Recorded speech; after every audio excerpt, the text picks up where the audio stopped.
મહત્વના સમાચાર ડીસાથી આવી રહ્યા છે કે જ્યાં ભારે વરસાદથી જળબંબાકાર જેવી સ્થિતિનું નિર્માણ થયું।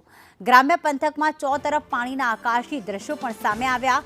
દામા, રામપુરા અને વરણમાં ખેતરો બેટમાં ફેરવાયા છે તો જેનાલ, લક્ષ્મીપુરા સહિત ગામના આકાશી દ્રશ્યો સામે આવ્યા। વરસાદી પાણી ફરી વળતા રસ્તાઓ બંધ છે। ભરત સુંદેશા જોડાઈ ગયા છે। ભરત, આકાશી દ્રશ્યો સામે આવ્યા છે, અત્યાર સુધી જણાવશો કે ડીસામાં કેટલા ઇંચ વરસાદ ખાબક્યો છે અને કયા કયા વિસ્તાર એવા છે કે જ્યાં વધુ પાણી ભરાઈ ગયું છે?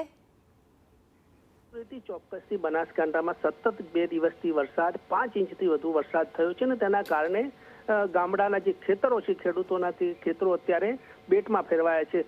જે આકાશી દ્રશ્યો છે તે ડીસા તાલુકાના દામા ગામ, રામપુરા, વરણ, લક્ષ્મીપુરા, યાવરપુરા અને શેરપુરા ગામના છે કે જે ગામડાઓ છે એ ગામડાઓની અત્યારે દ્રશ્યો જે છે એ તમામ ખેતરો અત્યારે જાણે બેટ હોય એ તરફ એ રીતે દેખાઈ રહ્યા છે। આ ખેતરોની અંદર અત્યારે ખેડૂતોની મામૂલી પાક પણ વાવેતર કરેલું હતું ને એ પાક પણ અત્યારે ડૂબાઈ અને તમામ ખેતરોની અંદર બેટમાં ફેરવાય એવી સ્થિતિ સર્જાઈ છે। સતત 24 કલાક એટલે કે ગઈ રાત્રેથી માંડી ગઈકાલ દિવસનો અને રાત્રે પણ વરસાદ થયો હતો ને તેના કારણે આ તમામ ખેતરો અત્યારે બેટમાં ફેરવાયા છે। તળાવો પણ ઓવરફ્લો થયા છે ને એ તળાવોનું જે પાણી હતું એ અત્યારે ખેતરોમાં ફરી વળ્યું છે, જેના કારણે ખેતરોની સ્થિતિ આ સર્જાઈ છે અને હજુ પણ જે વરસાદ છે તેના કારણે તળાવો હજુ પણ ઓવરફ્લો થઈ રહ્યા છે। આ પાણી ખેતરોની અંદર વહી રહ્યા છે ને ત્યારબાદ રસ્તાઓ ઉપર ફરી વળ્યા છે, જેના કારણે અનેક ગામોના જવાના રસ્તાઓ પણ અત્યારે તૂટી ગયા છે। પાણી ચાલવાના કારણે રસ્તાઓ પણ બંધ થઈ ગયા છે।